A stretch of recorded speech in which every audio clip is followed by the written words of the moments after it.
20 মাস যাবত আমি এই প্রাইভেটে আসা যাওয়া করছি। এই প্রাইভেটটা আমার পরিবারের মতো হয়ে গেছে, আমার আত্মার সাথে জড়িয়ে গেছে, আমার পরিবারের সাথে বেড়ে উঠা। আর এই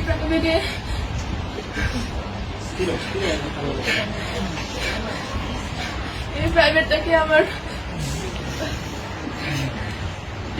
পরিবারের চাইতে কোনো অংশে কম মনে হয়নি। এই প্রাইভেটের প্রত্যেকটা মানুষ আমার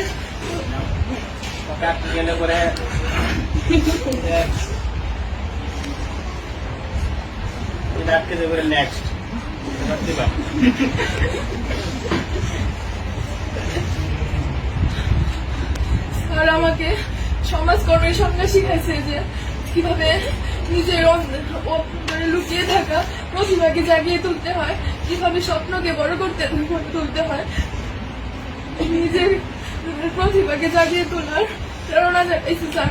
স্যার আমার জীবনের কিংবদন্তি, স্যার আমার জীবনের সেই সমাজকর্মী। স্যারের মাধ্যমে আমি আমার মুক্ত চিন্তাধারা ফুটিয়ে তুলতে পেরেছি।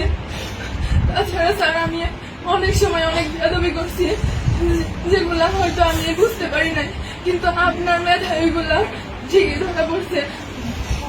আমার বন্ধু বান্ধবদের সাথে অনেকের সাথে অনেক খারাপ ব্যবহার করে ফেলছে অনেক সময়।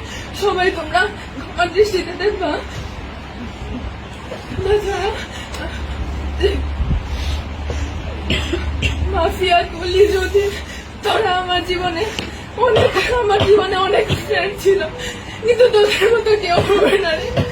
প্রতিটা মুহূর্তে আমি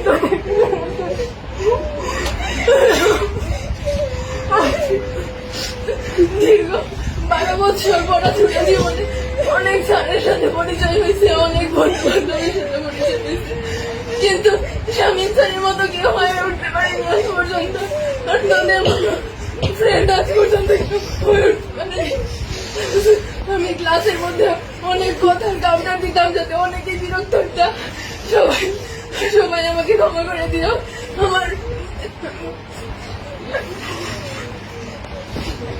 স্যার, আমি সবসময় আপনার থেকে সকল ধরনের সাপোর্ট পাই আসছি। স্যার, কোনো সময় আপনাকে শুধু স্যারের চোখে না, আপনাকে আমার বড় ভাইয়ের চোখে, একজন আদর্শ গাইডলাইনের চোখে দেখে আসছি। স্যার, ভবিষ্যতে আমি চাই আপনার কাছে আদর্শ একজন শিক্ষার্থী হয়ে ফুটে উঠতে চাই। আমি